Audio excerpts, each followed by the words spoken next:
तो कल हम बात कर रहे थे प्लूरल प्रेशर की, ठीक है। तो फास्ट में लिख देता हूँ एकदम। प्लूरा में पीछे वाला था पैराइटल, मतलब जो रिब केज के साथ जुड़ा हुआ था, पैराइटल प्लूरा, और जो अंदर तरफ था लिम्फ के साथ जुड़ा हुआ, उसे कह दिए थे हमने विसरल प्लूरा। विसरल प्लूरा किसके साथ अटैच था? मसल्स। किसके मसल्स? मसल्स ऑफ लंग्स के साथ जुड़ा हुआ था। ओके। एंड पैराइटल प्लूरा किसके साथ अटैच था? It was attached with the muscles of rib cage. बीच में क्या है? बीच में स्पेस है। उस स्पेस का नाम क्या दोगे? उस स्पेस का नाम प्यार से, ठीक है, प्यार से एकदम प्लूरल स्पेस ये नाम दिया जाएगा। प्लूरल स्पेस क्या करता है? सिंपल है, it acts like a lubricant. और ये मैकेनिकल इंजुरी, कुछ भी लिख सकते हो, मैकेनिकल इंजुरी से प्रिवेंट करता है, या लुब्रिकेशन करता है, लुब्रिकेशन, और या फ्रिक्शन देता है। फ्रिक्शन समझते हो ना? अगर दो चीज एक दूसरे के अपोजिट में रब कर रही है तो वो फ्रिक्शन क्रिएट करती है। जैसे बाइक के स्टैंड अगर रोड पर रब कर रहे हैं तो वो चिंगारी एमिट करते हैं, सही है ना? तो this is what, this is some sort of friction. दो सरफेसेस अपोजिट इन नेचर जब बाइंड करते हैं एक दूसरे के और रब करते हैं, वो फ्रिक्शन क्रिएट करता है। तो लंग्स, रिबकेज, लंग्स अंदर है और रिबकेज बाहर है। तो रिबकेज लंग्स पर प्रेशर नहीं एग्जर्ट करना चाहिए, उसके अंदर स्मूथ मसल है और रिब में स्केलेटल मसल है, दोनों एक दूसरे के अगेंस्ट रब करेंगे तो क्या क्रिएट होगा? फ्रिक्शन क्रिएट होगा। तो फ्रिक्शन को अवॉइड करने के लिए बीच में फ्लूइड डाल दो। तो space called as pleural space, इस प्लूरल स्पेस में क्या भरा रहेगा? फ्लूइड भरा रहेगा। नाउ तो पढ़ते हैं कि दोनों प्लूरा मेम्ब्रेन के बीच में जो फ्लूइड रहता है, यानी कि इस लंग्स में, तो ये जो स्पेस है यहाँ पर जो फ्लूइड रहेगा, ड्रॉ कर दूं इस तरीके से, ये है फ्लूइड, और इस तरफ की एक लंग्स ड्रॉ कर दूं और उसके अंदर की मेम्ब्रेन, तो अंदर वाली वीपी, बाहर वाली PP, visceral pleura, parietal pleura, बीच में फ्लूइड। तो पढ़ते हैं। ओके, एक सेकेंड ना।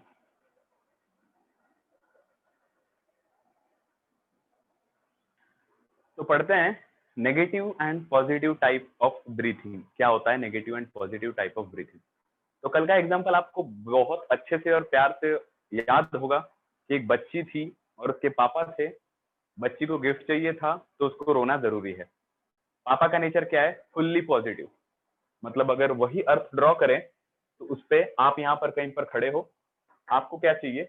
You need air. From where? From the atmosphere. तो एटमॉस्फियर का कुछ ना कुछ तो प्रेशर होगा, एटमॉस्फियर कुछ ना कुछ प्रेशर एक्सर्ट कर रहा होगा। पर देखा जाए तो किसका प्रेशर ज्यादा है? एटमॉस्फियर में जो भी एयर के पार्टिकल्स प्रेजेंट है उसका प्रेशर कई गुना ज्यादा है एज कंपेयर टू ये एक सिंगल सा इंडिविजुअल। एक मासूम सी बच्ची है और उसके ऊपर पूरा यूनिवर्स हावी हो रहा है, तो प्रेशर किसका ज्यादा रहेगा? पूरे एटमॉस्फेयर में जितने एयर के पार्टिकल्स है उसका प्रेशर कई गुना ज्यादा रहेगा as compare to this individual, ठीक है। तो अब हम बात करने वाले हैं पॉजिटिव और नेगेटिव के एस्पेक्ट में। तो जैसे डैड के पास बहुत खुशियां थी, he was a positive person, और अगर डॉटर भी पॉजिटिव रहती है तो उसको नया ड्रेस मिलने वाला था, राइट? नया ड्रेस कभी नहीं मिल सकता है अगर डॉटर भी पॉजिटिव होगी तो आपको कुछ जवाब देना है यार, अच्छे से देखना। तो डॉटर को कैसे रहना पड़ेगा? डॉटर को रोना पड़ेगा, जब तक रोएगी नहीं तब तक ड्रेस मिलेगा नहीं, ठीक। उसी तरीके से ये जो लंग्स हमारे बलून जैसे एक्ट कर रहे हैं, इसको बाहर के रेस्पेक्ट में कैसा प्रेशर दिखाना पड़ेगा? बाहर पॉजिटिव, ये भी पॉजिटिव, एयर नहीं आने वाली है ये तो भूल ही जाओ। अंदर का एटमॉस्फेरिक, अंदर का जो प्रेशर है वो कम रहना चाहिए बाहर के रेस्पेक्ट में, तभी एयर अंदर एंटर करेगी, राइट। तो अगर एयर को बाहर से अंदर एंटर करना है, हाई प्रेशर से एयर लो प्रेशर पर एंटर करेगी, अंदर प्रेशर कम है, ठीक है। आई होप सो आपको एयर का प्रेशर ये थोड़ी बहुत चीजें पता हो। अगर जनरल बोलूं तो कहीं पर भी अगर धुआं सडनली निकलता है या आप मंदिर में भी अगरबत्ती जलाते हो तो वहां पर एयर का, या वहां पर उस अगरबत्ती के जलाए हुए जो इंसेंस स्टिक से जो स्मोक निकलेगा या एयर के पार्टिकल्स निकलेंगे छोटे छोटे, उसका डेंसिटी वहां पर ज्यादा रहेगा। इनडायरेक्टली बोलूं तो उस एयर के पार्टिकल्स का वहां पर प्रेशर ज्यादा है, तो वो क्या करेंगे, अपने हायर प्रेशर से बाकी मंदिर में कहीं पर भी अगर अगरबत्ती नहीं जल रही है तो अपने लोअर प्रेशर की तरफ मूव करेंगे। यही आपके घर पे होता है और यही वहां होता है जहां आग जला रहे हो। जहां पर आग जला रहे हो वहां से जो भी धुआं निकल रहा है, डस्ट निकल रहा है, स्मॉग निकल रहा है, जो भी निकल रहा है, उसका प्रेशर बहुत ज्यादा होगा। वो फैल इसलिए रहा है एटमोस्फेयर में क्योंकि उसी गैस का प्रेशर दूसरे जगह पर कम है, इसलिए वो वहां से एमिट करके दूसरी जगह पर जाता है। ये तो एकदम चाइल्ड वाला खेल है कि हाई प्रेशर से लो प्रेशर पर गैस मूव करेगी। तो लंग्स के अंदर प्रेशर कैसा रहना चाहिए, कम रहना चाहिए बाहर के कंपैरिजन में। पर कम रहने का मतलब बाहर का एटमॉस्फेरिक प्रेशर अगर एक्स है तो यहाँ से उससे थोड़ा कम रहना चाहिए। तो let's assume that pressure inside the lung या pressure in the atmosphere is actually 760 mm of Hg, mm of Hg। Right, दिख रहा होगा शायद आपको, नहीं दिख रहा है।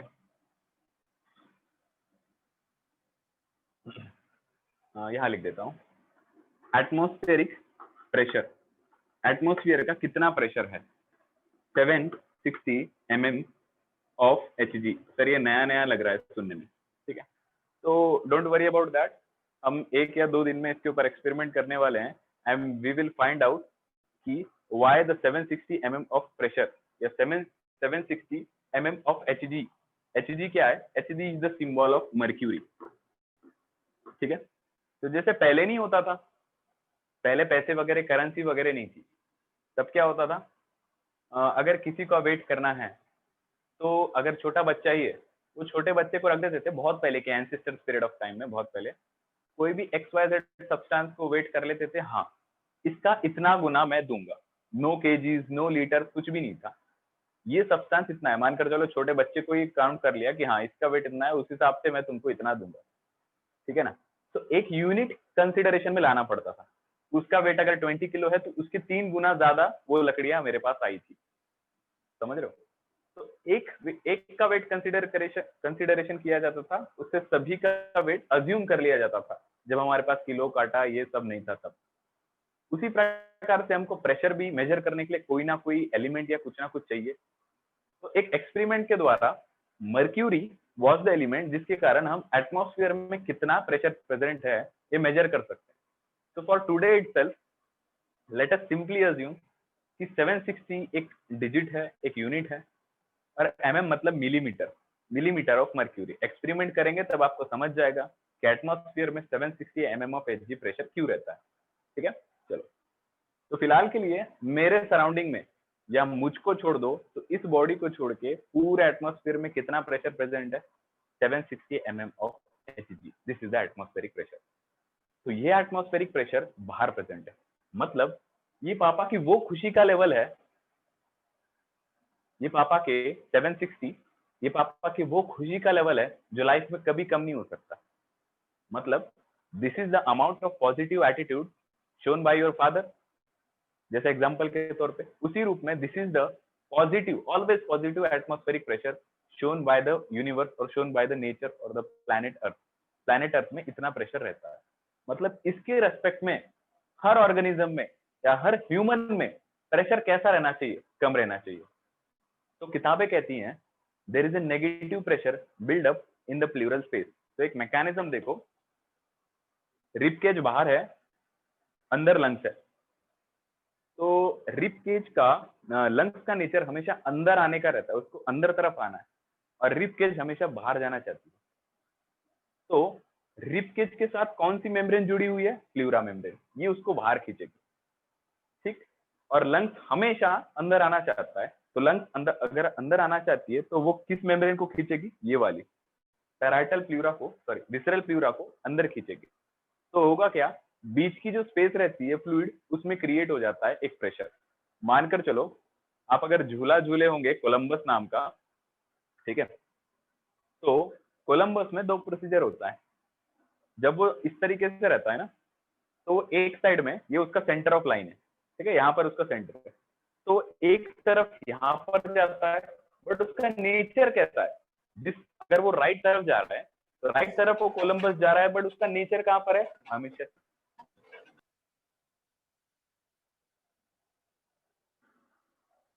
ओके, तो कोलंबस जो राइट तरफ जा रही है उसका नेचर कहाँ पर आना है? सेंटर पर। जब वो लेफ्ट तरफ जाएगी तब भी उसका नेचर कहाँ पर आना है? सेंटर पर। तो इसी तरीके से अगर मैं कोलंबस को हाफ कट कर दूं और हाफ ही ऑब्जर्व करूं, आधा कट कर दूं और हाफ ही ऑब्जर्व करूं, तो क्या होगा पता है? हमेशा एक फोर्स ऑफ अट्रैक्शन है जो उसको बाहर खींचना चाहता है, बट उसका नेचर ही ऐसा है कि वो सेंटर पर ही आना चाहती है। फिर कोई बाहर खींचेगा लेकिन वो अगेन सेंटर पर आना चाहती है। तो इसी तरीके से लंग्स और रिबकेज काम करता है। रिबकेज के साथ जुड़ी हुई मसल्स, वो रिबकेज हमेशा बाहर रिबकेज हमेशा बाहर जाता है, जिसके कारण ये जो पैराइटल प्लूरा उसके साथ जुड़ी हुई है ये भी बाहर चला जाता है, राइट। और हमेशा लंग्स लंग्स किसके साथ जुड़ी है? विसरल मेम्ब्रेन, विसरल प्लूरा, ये अंदर आना चाहती है, तो बीच में क्रिएट हो जाता है प्रेशर। तो किसके बीच में प्रेशर हुआ? दोनों प्लूरल मेम्ब्रेन के बीच में प्रेशर क्रिएट हुआ। तो आप क्या बोलोगे? इंट्रा, नॉट इंटर, क्योंकि दोनों भी सेम है। इंटर शब्द वहां इस्तेमाल किया जाता है जहां दोनों अलग अलग है, दोनों प्लूरा है। तो मैं इसके लिए क्या इस्तेमाल करूंगा? इंट्रा, इंट्रा प्लूरल प्रेशर, ठीक है। आई होप सभी को क्लियरली विजिबल है, राइट। इंट्रा प्लूरल प्रेशर, तो दोनों प्रेशर के बीच में स्पेस है, उस स्पेस में प्रेशर क्रिएट होता है। अब समझना ये है, पॉजिटिव प्रेशर क्रिएट होता है कि नेगेटिव प्रेशर क्रिएट होता है। So let's assume that what do we mean by positive pressure? तो पॉजिटिव प्रेशर रहता है, मतलब एटमॉस्फेयर के रेंज में पॉजिटिव ही है प्रेशर, कम कम नहीं है pressure. We have to show that there is necessity of the pressure inside the lungs. तो लंग्स का प्रेशर अंदर क्या रहना चाहिए? कम। तो कौन प्रेशर बनाए रखता है? वो है प्लूरल स्पेस। तो बाहर 760 mm ऑफ Hg का प्रेशर है, तो अंदर उससे कम रहना चाहिए कि नहीं रहना चाहिए? Definitely yes. So if the atmospheric pressure is 760, then what should be the pressure inside the lungs? तो inside the lungs की चर्चा हम बाद में करेंगे कि lungs के अंदर प्रेशर क्या होना चाहिए, कम होना चाहिए, ज्यादा। बट ये दोनों मेम्ब्रेन के आगे पीछे जाने के कारण बीच के स्पेस में प्रेशर क्रिएट हो जाता है, समझ रहे हो? जैसे मानकर चलो कुकर की सीटी में, ठीक है, कुकर की सीटी में एक तरफ प्रेशर आप सीटी के ऊपर तरफ निकालते हो जब खिचड़ी पक जाती है, और दूसरे तरफ अंदर के जितनी भी चावल और दाल मिक्सअप है वो वाटर को कंज्यूम कर रही है, मतलब वहां पर भी प्रेशर कुछ ना कुछ हो रहा है, ठीक है। तो एक कुकर के अंदर वाला प्रेशर और एक कुकर के बाहर वाला प्रेशर, व्हेन यू ट्राई, आप चम्मच वगैरह से सीटी अगर निकालते हो तो you are trying to decrease the pressure.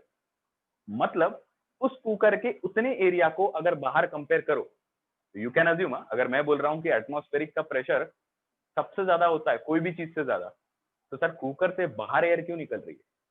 ठीक है, मतलब प्रेशर गैस के फॉर्म में बाहर क्यों निकल रहा है? तो सिर्फ जितना कुकर का एरिया है उतना ही एरिया अगर बाहर कंपेयर करो, जितना कुकर पूरा है उसी एरिया को अगर बाहर कंपेयर करो, तो कहां पर ज्यादा प्रेशर क्रिएटेड है, कहां एकदम वाटर वेपर्स को कंडेंस किया हुआ है कुकर के अंदर, मतलब वहां पर प्रेशर हाई है एज कंपेयर टू एटमोस्फियर। तो वो एटमोस्फियर में है, एटमोस्फियर में प्रेशर है पर डिफ्यूज है, एक जगह पर कॉन्सेंट्रेटेड नहीं है। 100 इंसान अगर बिखरे पड़े हैं, दूर दूर पूरे ग्राउंड में फैले हैं, और अनादर टीम में 10 पर्सन एक ही जगह पर खड़े हैं, तो जितने जगह में टीम बी के 10 पर्सन खड़े हैं उतने ही जगह पर टीम ए के सिर्फ एक जन खड़ा है, तो कौन सी टीम जीतेगी? टीम बी लड़ाई में। क्यों? क्योंकि उतने एरिया में 10 जन है और उतने ही एरिया में टीम ए में सिर्फ 2 जन है, तो डेफिनेटली 10 2 पर भारी पड़ेंगे। ठीक उसी प्रकार से कुकर में देखो, तो कुकर का एरिया कंपेयर टू बाहर का एरिया, कुकर में एयर ज्यादा भरी है, उतने ही एरिया का बाहर देखो तो उतने एरिया में एयर के मॉलिक्यूल कम रहते हैं। तो लंग्स क्या करती है? लंग्स अपने आप से प्रेशर घटा कर रखती है ताकि बाहर का प्रेशर हमेशा उससे बाहर का प्रेशर हमेशा उससे ज्यादा रह सके, समझ रहे हो? बाहर का प्रेशर हमेशा उससे ज्यादा रह सके, इसलिए वो हमेशा अपना प्रेशर घटा कर रखती है। तो एक पॉइंट अच्छे से समझना, ये जो प्लूरल स्पेस है ना, विसरल लंग्स अंदर जाती है बार बार। लंग्स का नेचर कैसा है? कॉन्ट्रैक्ट करने का, बार बार अंदर जाना चाहती है। Lungs never try to expand, वो हमेशा कॉन्ट्रैक्ट होने के स्टेट में रहता है। और रिब केज के पास एक ऐसी कैपेसिटी है कि वो हमेशा एक्सपांड होगा।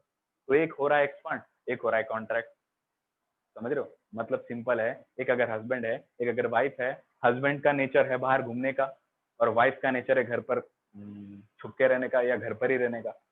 तो वाइफ को पसंद नहीं है कि वो बाहर जाते हैं, और हस्बैंड को पसंद नहीं है कि वाइफ दिन भर घर पर काम करती है, तो दोनों के बीच में प्रेशर क्रिएट होगा कि नहीं होगा? वो जो नवरी है और जो नवरा है, दोनों के बीच में झगड़ा होगा। क्यों? क्योंकि एक को बाहर ही बाहर जाना है और दूसरे को बाहर पसंद नहीं है, वाइफ को घर पर रहना पसंद है। तो दोनों के बीच में झगड़ा होगा कि तुम अंदर ही आओ, बट वो नहीं आना चाहता, और ये बोलेगा तुम बाहर आ जाओ, बट ये नहीं आना चाहती। एग्जैक्टली दोनों लंग्स और रिबकेज। रिबकेज जो हड्डियां हैं उसके साथ मसल से स्केलेटल मसल जो आपके कंट्रोल में है, वो हमेशा बाहर खींचता है, आ जाओ मेरे साथ। तो विसरल प्लूरा, पैराइटल प्लूरा उसका साथ देता है, चलो मैं तो तुम्हारे साथ ही जुड़ा हूँ, चलता हूँ मैं भी। बट लंग्स के साथ, लंग्स अंदर जानी चाहती है, तो बेचारा विसरल प्लूरा क्या करेगा? वो बोलेगा मुझे भी लंग्स के साथ अंदर जाना पड़ेगा। तो बीच में प्रेशर क्रिएट होगा कि नहीं? इसमें क्रिएट होगा, ये स्पेस में क्रिएट होगा। आई होप आप हस्बैंड वाइफ के एग्जांपल से थोड़ा बहुत को रिलेट कर सकते हैं। When two things are going opposite, when two things are going opposite and there is a fluid present in between them, so a pressure will be created in the middle space। ठीक, तो अगर आपको अच्छे से समझना है तो suppose करो ये लंग्स है और इसके ऊपर ये पैराइटल प्लूरा है और ये विसरल प्लूरा है। अगर ये पहले की कंडीशन है तो अब की कंडीशन क्या है? जब रिब केज बाहर खींच चुका है, अच्छे से देखना, तो ये कुछ ऐसा होगा। मतलब स्पेस देख रहे हो, इंक्रीज हो चुकी है स्पेस, पहले थी डिक्रीज। तो रिब केज बाहर खींच रहा है किसको? पैराइटल प्लूरा आ जाओ मेरे साथ। बट लंग्स बोलता है विसरल प्लूरा का नहीं, तुमको मेरे साथ रहना है। तो when the two things are going opposite, this is going outward and this is going inward, there would be a pressure created here. अब ये समझना है कि प्रेशर कैसा होगा। ये बात तो फिक्स है, बाहर के कंपैरिजन में ये प्रेशर कम हो जाएगा उसके नीड को सेटिस्फाई करने के लिए। अब हाँ, आप ये लॉजिक लगा सकते हो, इस प्रेशर को, ये जो प्रेशर क्रिएट हो रहा है, इसको कौन सेटिस्फाई करेगा? ठीक है, आप ये क्वेश्चन अराइज कर सकते हो कि ये जो अपोजिट जा रहा है, लंग्स अंदर जाना चाहती है और रिब केज बाहर खींच रहा है, दोनों के बीच में प्रेशर क्रिएट हो रहा है, तो ये प्रेशर को सेटिस्फाई कौन करेगा? Simple is the solution. ये मत सोचना कि सर यहाँ प्रेशर क्रिएट हो रहा है तो एटमॉस्फेयर से एयर इस दोनों के स्पेस में आएगी और बोलेगी अच्छा तुम्हारे को प्रेशर चाहिए, चलो मैं प्रेशर ला रही हूँ, यहाँ पर बाहर हायर है, तुम्हारे पास प्रेशर क्रिएट हो गया है, मैं डिक्रीज कर रही हूँ तुम्हारा प्रेशर। ये नहीं है, अच्छे से समझो। एयर लंग्स के अंदर एंटर करेगी, लंग्स में हवा भरेगी, जब लंग्स के अंदर एयर एंटर होगी, ये खुद ही बाहर प्रेशर एक्सर्ट करेगा, और जिसके कारण यहाँ पर जहां प्रेशर क्रिएट हुआ था वो मेंटेन हो जाएगा। समझ रहे हो? मींस इनसाइड से ही लंग्स एयर एंटर करने के बाद, राइट, अब सपोज करो अगर वाइफ अगर बाहर नहीं जाना चाहती है और दोनों के बीच में प्रेशर क्रिएट हो गया है, तो क्या होगा? इंटरनली जब स्कूल से बच्चे खेलकर वापस आएंगे तो मम्मी को इनिशिएट करेंगे कि नहीं करेंगे कि चलो मम्मी बाहर जाते हैं, तो क्या होगा? जो बच्चे हैं जो मम्मी के अंदर एंटर हो जाएंगे, मतलब मम्मी के साथ, they will initiate the mother to go out. तो हस्बैंड और वाइफ के बीच में प्रेशर क्या हो जाएगा? नॉर्मल हो जाएगा बैक। तो इस तरीके से लंग्स और रिबकेज के बीच में एक प्रेशर क्रिएट होता है, लंग्स अंदर जाना चाहती है, रिबकेज बाहर, इसके कारण बीच में प्रेशर क्रिएट हो जाता है, और यही प्रेशर एयर को बाहर से अंदर खींचने पर मजबूर कर देता है और एयर इनसाइड एंटर करती है, राइट। तो उस प्रेशर का नाम क्या लिखेंगे? दोनों प्लूरा के बीच का प्रेशर, इंटर या इंट्रा प्लूरल प्रेशर, राइट। यहां लिखता हूं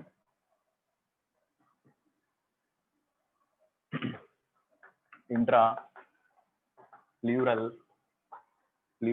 प्रेशर। तो एक बेहतरीन सवाल का आपको जवाब देना है, मेरा एक्सप्लेनेशन होने के बाद देखता हूं किसको आंसर आता है, थोड़ा कॉन्सेंट्रेशन से सुनना, राइट। तो बाहर है 760 mm ऑफ एचजी का प्रेशर, एटमॉस्फेरिक प्रेशर। अगर मुझे दो चीज करनी है, एक्सेलेशन, इनहेलेशन, ठीक है, एक्सेलेशन, इनहेलेशन, राइट।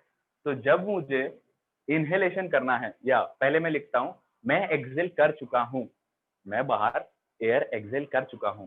तो मैंने अगर एयर बाहर एक्सेल कर चुका हूं, इसका मतलब मेरे लंग्स में अब उतनी एयर नहीं होगी जितना इनहेलेशन के टाइम पर हो। जब सांस अंदर लिया था तब जितनी एयर होगी उससे तो कम ही एयर होगी जब मैंने एक्सेलेशन किया था। ये स्टेटमेंट तो बहुत सिंपल है। तो अगर मैं काउंट करूं या अगर मैं चेक करना चाहूं कि कब प्रेशर एटमॉस्फेयर के रेस्पेक्ट में कम रहना चाहिए, इनहेलेशन के दौरान या एक्सेलेशन के दौरान, ठीक है, अच्छे से देखते हैं। सो यहाँ पर प्रेशर क्रिएट होता है, उसका नाम क्या है? Intrapulmonary pressure. अगर आपको इंग्लिश में स्टेटमेंट में बोलूं, वैसे मेरे नोट्स में मैंने लिख चुका हूं, आप देख लेना वहां जाकर, but then also I repeat, who is responsible for creating the pressure between the space of the pleural membrane? एक रिबकेज और एक लंग्स के बीच में जो स्पेस रहती है, उस स्पेस में प्रेशर क्रिएट करने वाला कौन है? So listen it very carefully. The ribcage have skeletal muscles. That skeletal muscles are voluntary in nature. They have an inherent capacity to always go outward, right? They have an inherent capacity to always expand. But the muscles attached with the lungs, called as smooth muscles, and the membrane or the pleura attached with that lung is called as visceral pleura. They have always the capacity to contract. So lungs want to always contract, rib cage always want to expand. There is a space left between them, so that opposite movement of the lungs and the rib cage creates a pressure in the space. That space is called as, or that pressure is called as intrapleural pressure. दोनों pleural membrane के बीच में pressure create हो जाता है. Let us now understand what is the value of the pressure. बाहर 760 है, बाहर के रेस्पेक्ट में अंदर प्रेशर कम रहना चाहिए. तो ये वो एटमॉस्फेयर है या ये वो पिता है जिसके पास प्रेशर की कोई कमी नहीं है. लेकिन बच्चा, अगर वो लड़की 0 mm ऑफ एचजी, अच्छे से देखना, या अगर वो लड़की मानकर चलो 760 mm ऑफ एचजी के प्रेशर पर रहती, ठीक है, मतलब एटमॉस्फेयर में भी उतना ही प्रेशर, उसके लंग्स में भी उतना ही प्रेशर, तो एयर कभी भी एंटर नहीं होगी. ठीक है, तो उसको क्या करना पड़ेगा? बाहर के रेस्पेक्ट में अपना प्रेशर घटा कर रखना पड़ेगा. तो the value is -4 mm of Hg. ठीक है, -4 mm ऑफ Hg प्रेशर रहता है इस स्पेस में. What do we understand by -4 mm of Hg? बाहर जितना प्रेशर है उससे 4 mm ऑफ Hg प्रेशर इस स्पेस में कम रहेगा. तो बताओ इंट्राप्लूरल प्रेशर की वैल्यू कितनी होगी?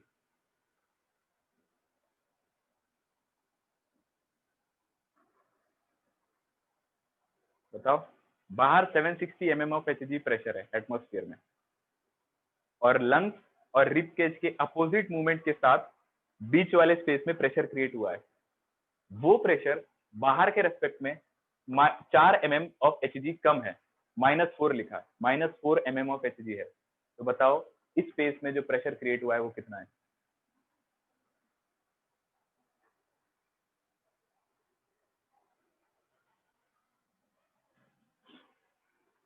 बताओ बताओ, बहुत सिंपल है.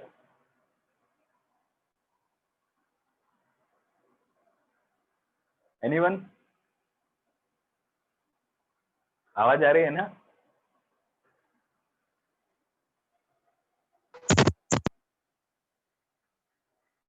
आवाज आ रही है मेरी?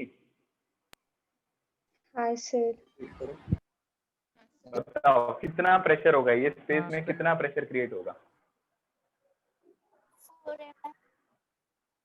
हाँ,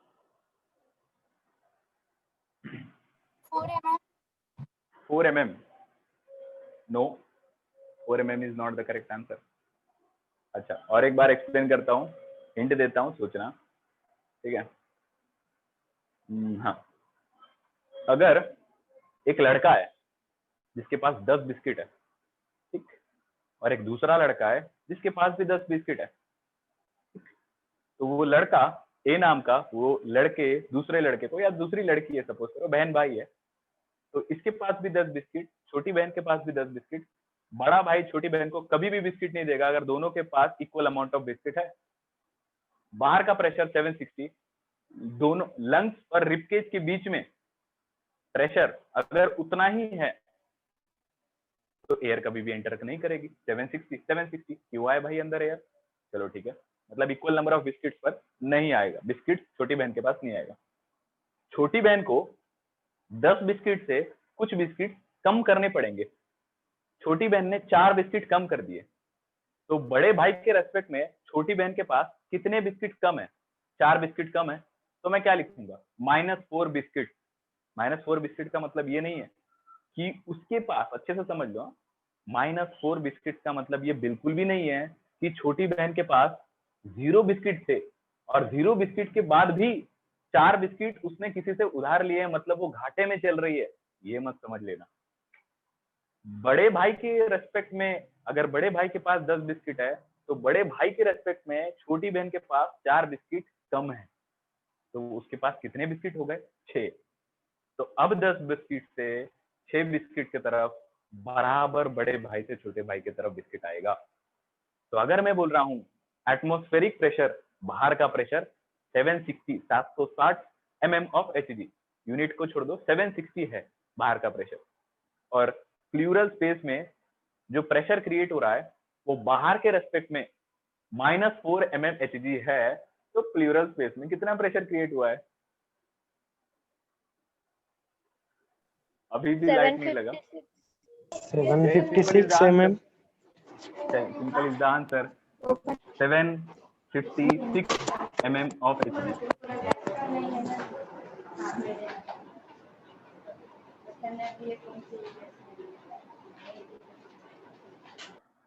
ओके,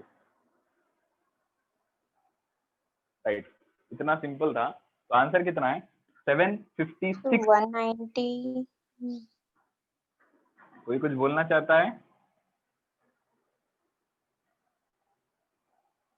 राइट, तो बाहर के रेस्पेक्ट में अंदर कितना प्रेशर है? 4 mm ऑफ Hg कम है, ठीक है, 756 mm ऑफ Hg। तो बाहर से एयर अंदर आने की कोशिश करेगी, ठीक है। अब मानकर चलो, ये सब कुछ मिटा देता हूं, ठीक है। अब अगर अंदर प्रेशर 4 mm ऑफ Hg कम है तो बाहर से एयर अंदर आएगी definitely, yes. Suppose that this is the globe, ठीक है, यहां पर वही छोटी सी बच्ची खड़ी है, राइट। यहां पर प्रेशर कितना प्रेजेंट है? 760 mm ऑफ Hg, और इसके लंग्स के मेम्ब्रेन के बीच में यहां जो प्रेशर किया है, थोड़ा बड़ा बना दूं इसको, डब्बे जैसा बड़ा ऐसे बना देता हूं इसकी बॉडी को, चलेगा। तो यहाँ पर उसकी एक लंग है और यहाँ पर उसकी दूसरी लंग है।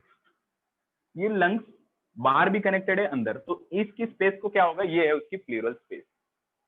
इस स्पेस में प्रेशर क्रिएट हुआ है कितना? बाहर के रेस्पेक्ट में 4 mm कम, मतलब -4 mm कम है, मतलब इसके लंग्स के और रिब केज के बीच में जो स्पेस है उसमें pressure 756 mm of Hg create हुआ है, ठीक है। अब देखना, ये चाह रही है कि एयर अंदर एंटर हो। अच्छे से देखना, ये चाह रही है कि बाहर से एयर इसके अंदर एंटर हो, तो एयर विल एंटर, क्या होगा? -3, और एयर एंटर -2, एयर आती चली जा रही है, एक टाइम पर 0 mm ऑफ Hg, मतलब क्या? बाहर और अंदर का प्रेशर एक जैसा हो गया। मैंने बोला ना 4 mm Hg का डिफरेंस है, प्रेशर का डिफरेंस है, यहाँ प्रेशर लो है वहां हाई हो गया। कितने डिफरेंस है? 4 डिफरेंस है बाहर के रेस्पेक्ट में, ठीक है। वो 4 को सेटिस्फाई करने के लिए इसने प्रेशर एग्जर्ट किया, प्रेशर घटा कर रखा, प्रेशर नेगेटिव करके रखा, तो एटमॉस्फेयर से एयर इसके माउथ से अंदर एंटर हो रही है, ठीक। लंग्स में एयर हो रही है, लंग्स को बाहर ऐसे धकेल रही है कि जाओ, हम एयर हैं, प्रेशर कहीं तो भी क्रिएट हुआ था, हम तुमको बाहर भेज रहे हैं। तो लंग्स क्या होगी? लंग्स एक्सपांड होना चाहेगी। इसकी वजह से रिब केज और लंग्स के बीच में जो प्रेशर क्रिएट हुआ था प्लूरल स्पेस में, वो प्रेशर बैक टू नॉर्मल, मतलब क्या?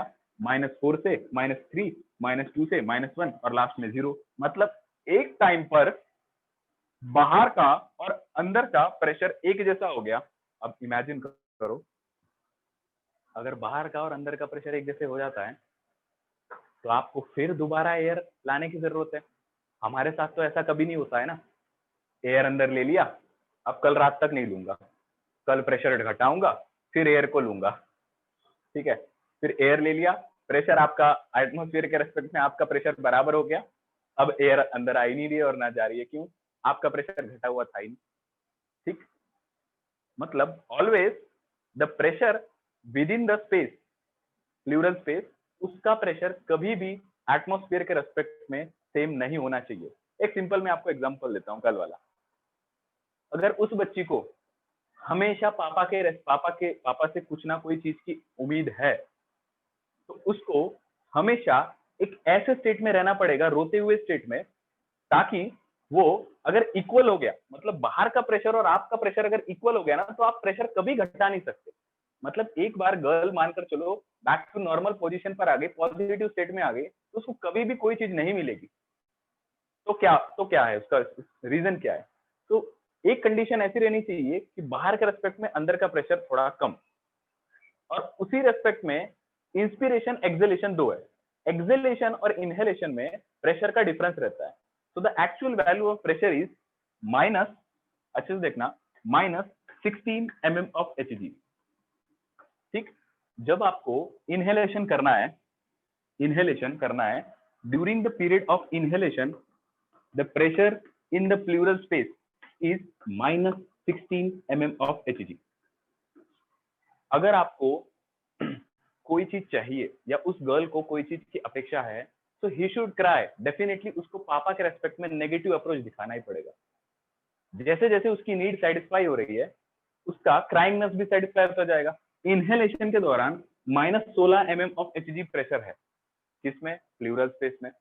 अब जैसे जैसे एटमॉस्फेयर से इसके अंदर एयर आती चली जाएगी, ये कितना इंक्रीज हो जाएगा? -15 से लेकर इंक्रीज होते होते -4 पर आ जाएगा, -4 mm ऑफ Hg। मतलब when I am trying to exhale the air, जब मैं एयर को बाहर निकालना चाह रहा हूं, तो देखो एयर बाहर जा रही है, एयर बाहर जा रही है, मतलब मेरे अंदर प्रेशर क्या हो रहा होगा? प्रेशर क्रिएट हो रहा है, ताकि अगली बार मैं फिर एयर अंदर ले सकूं, राइट? सो मेरी लंग्स एक टाइम पर, आप खुद इमेजिन करो, जब मेरी लंग्स ने एयर बाहर निकाल चुकी है, then in that condition there is very much energy या very much need of oxygen या need of air to come from atmosphere inside my lungs। ठीक है, बहुत जरूरी है। जब मैंने एक्सेल कर चुका हूं, एक्सेल करने के बाद इनहेलेशन के लिए मुझे बहुत ज्यादा अंदर प्रेशर क्रिएट करके रखना चाहिए। तो मेरे प्लूरल स्पेस में कितना प्रेशर क्रिएट होता है पता है? -16 क्रिएट रहता है। ठीक, अब एयर अंदर आ रही है, एयर अंदर आ रही है, मेरा -16 -15 पर जाएगा, और एयर में मेरी अंदर आ रही है, प्रेशर मेरा नॉर्मल आते जा रहा है कि सांस अंदर आ रही है। एक टाइम पर आप अगर ये सोचो कि सर बाहर के रेस्पेक्ट में अंदर का प्रेशर बराबर बराबर हो जाए, तो अगली बार इनहेलेशन के लिए प्रेशर कहां से क्रिएट होगा? So the pressure within the lungs goes to never a positive value. Pleural space के बीच में प्रेशर जो है वो कभी भी एक पॉजिटिव लेवल पर नहीं जाता है, क्योंकि एक बार वो पॉजिटिव लेवल पर चला गया तो कोई बाहर से प्रेशर नहीं क्रिएट कर सकता। मैं आपको एक जनरल एग्जांपल देता हूं, जब भी किसी के नाक में या कहीं पर पानी भर जाता है, तो उसके लंग्स इंटरनली प्रेशर नहीं क्रिएट कर पाते ना, नहीं, उसके पेट को ऐसे दबाया जाता है, राइट? पेट को दबाने से ऐसा कुछ ना कुछ तो अंदर नेगेटिव प्रेशर क्रिएट हो जाता है, जिसकी वजह से बाहर के रेस्पेक्ट में अंदर एक नेगेटिव प्रेशर क्रिएट हो जाता है, जिसकी वजह से वो इंसान जो पानी में डूब रहा था उसको सांस लेने में एक राहत मिलती है। तो नॉर्मल डेज में या नॉर्मल सिचुएशंस में कभी नहीं होता सर। क्यों? क्योंकि एक टाइम पर जब पानी नोज के थ्रू या माउथ के थ्रू अंदर भर गया था ना सर, उस वक्त एटमॉस्फेयर का प्रेशर और उस लंग का प्रेशर बराबर हो चुका था। क्यों? क्योंकि तब बाहर का प्रेशर पानी घुस घुस के अंदर पर पूरा प्रेशर बराबर कर दिया। मतलब बाहर का और आपके बॉडी में कोई भी अंतर नहीं है, या आपके लंग्स में कोई भी अंतर नहीं है। जब आप ड्रॉनिंग के कारण, स्विमिंग के कारण, ड्रॉनिंग बेसिकली पानी में गिरने के कारण पूरा प्रेशर बैलेंस हो चुका है। आपको किसी ने बाहर निकाला, वो क्या करेगा? आपके लंग्स को नहीं, आपके स्टमक को प्रेशराइज करेगा। बिकॉज लंग्स को प्रेशराइज करने से वो ये नहीं होगा, बेसिकली प्रेशर नहीं क्रिएट होगा। स्टमक को वो ऐसे पैल्प करते हैं, स्टमक को क्रिएट करने से यहाँ पर डायफ्राम रहता है, वो ऊपर नीचे मूव करेगा, जिसके कारण आपके प्लूरल स्पेस में अगेन एक प्रेशर क्रिएट होगा, ताकि रिब केज और ये आगे पीछे जा रहे हैं। जैसे ही थोड़ी बहुत भी प्रेशर क्रिएट हुई बाहर के रेस्पेक्ट में 1, 2 और 3, बेसिकली मैं मानकर चल रहा हूँ कि -4 mm of Hg pressure create हो जाए, बस आपका इंजन स्टार्ट है। ठीक है, मतलब ये लंग्स एक इंजन के जैसा वर्क करता है। एक इनिशिएटर फैक्टर चाहिए बस। इनिशिएटर फैक्टर कितना? तो अगर 760 और आपके लंग्स का भी 760, then either you have to depend upon the artificial sources, कि बाहर से कोई जबरदस्ती प्रेशर क्रिएट करे, जैसे कि मैंने आपको बताया यहाँ पर पैल्प करते हैं, बहुत सारे मूवीज में देखा होगा आपने, राइट? तो प्रेशर को क्रिएट करना चाहते हैं, तो प्रेशर क्रिएट किया मतलब यहाँ पर एक नेगेटिव प्रेशर क्रिएट हो जाता है, इस बात को समझिए बाहर के रेस्पेक्ट। तो बाहर के रेस्पेक्ट में नेगेटिव हो गया मतलब अंदर एक प्रेशर की कमी, और जिस वक्त प्रेशर की कमी बाहर से एयर अंदर, right. So there are two values sir, एक आपने -4 लिखा है, -16 लिखा है। ये -16 क्या आया, ये -16 मतलब बाहर के रेस्पेक्ट में अंदर 16 mm ऑफ Hg प्रेशर कम है। मतलब बाहर अगर 760 mm ऑफ Hg प्रेशर है और अंदर 16 mm ऑफ Hg प्रेशर है, तो what is the value, 746, 744 is the value जो अंदर प्रेशर रहेगी, ठीक है। तो 744 एक वैल्यू आई हमारे पास, और 756 कौन सी ज्यादा प्रेशर वाली है, 756, और कौन सी कम, 744। कुछ कम ज्यादा ये तो आपको वैल्यू पता है। सिंपल सोचो, एक लंग्स में ये वाला प्रेशर है और एक लंग में, मतलब एक टाइम पर लंग्स में ये प्रेशर है और एक ये, कहां पर कौन से समय पर लंग्स में प्रेशर बाहर के रेस्पेक्ट में एकदम कम है, -16। तो -16 सर इनहेलेशन के लिए होगा, मतलब मैं सांस अब बाहर एक्सेल कर चुका हूं, सपोज करो एक्सेल कर चुका हूं, अब मैं क्या करूंगा, इनहेल करूंगा, बहुत ज्यादा सांस लूंगा। मैं कितनी सांस लूंगा, जितनी ये नीड है ना, इसको सेटिस्फाई करने के लिए मैं इनहेलेशन करूंगा। तो सपोज दैट मैं इनहेल कर रहा हूं अंदर एयर, ये -16 से घट रहा है, अंदर का प्रेशर बैलेंस्ड हो रहा है बाहर के एटमोस्फेयर पे। अब आप सोच रहे हो सर आपको -16 mm ऑफ Hg की प्रेशर की जरूरत है क्या, मतलब आपके लंग्स में बाहर के रेस्पेक्ट में 16 mm ऑफ Hg प्रेशर कम है, इसलिए आप सांस ले रहे हो। तो कोई अगर ये बोल रहा होगा सर बाहर बहुत एयर है, पूरी एयर अंदर ले लो और पूरे 16 mm ऑफ Hg को प्रेशर को सेटिस्फाई कर लो, तो एक वक्त तो बराबर प्रेशर हो जाएगा। फिर अगर कमी ही नहीं है तो दोबारा एयर कैसे अंदर एंटर हो पाएगी। इसलिए हम कहां तक इनहेलेशन करते हैं, 16 से लेकर -4 तक, मतलब 756 तक। We always create a negative pressure. मैं आपको एक एग्जांपल देता हूँ, फ्रॉग के अंदर कभी भी नेगेटिव टाइप की ब्रीथिंग नहीं रहती है, वो पॉजिटिव करता है। कैसे करता है फ्रॉग के लंग्स में कोई कम प्रेशर क्रिएट करके नहीं रहता है कि मैं हमेशा अपने लंग्स का प्रेशर कम कर रखूंगा ताकि एयर से एटमोस्फेयर से एयर अंदर ही आ सके। वो क्या करता है देखो, वो अपने माउथ में एयर गल्प कर लेता है, इस तरीके से ऐसे मुंह फुला लेगा, मतलब एयर गल्प कर लेगा। यहाँ पर गल्प करने के बाद, गल्प किया, अब क्या हो गया, एक प्रेशर क्रिएट हो गया उसके माउथ में, एक ही जगह पर पूरी एयर वो कॉन्सेंट्रेट कर लेगा। अब उसकी लंग्स में उसकी माउथ के रेस्पेक्ट में प्रेशर कम है, ऑटोमेटिकली एयर यहां से अंदर एंटर कर जाती है। हमेशा नहीं कर सकते, एयर अंदर माउथ में ले लिया, ये इतनू सा माउथ और इतना बड़ा लंग, सोच कर देखो